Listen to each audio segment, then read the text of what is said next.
Ang leyon na natutong makinig.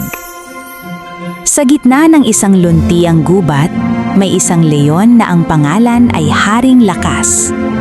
Siya ang pinakamalakas sa lahat ng hayop, kaya sanay siyang masunod at hindi nakikinig sa iba.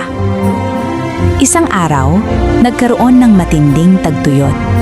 Natuyo ang ilog at nag-away ang mga hayop dahil sa natitirang tubig. Inutusan ni Haring Lakas ang lahat, pero walang naging solusyon. Tahimik na lumapit ang munting daga at nagsabing, "Kung haharangin natin ang tubig ulan gamit ang mga dahon at bato, magkakaroon tayong ipon."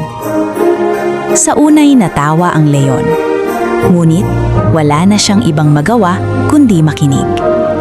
Sinunod nila ang payo ng daga at di nagtagal, napuno muli ang kanilang imbakan ng tubig.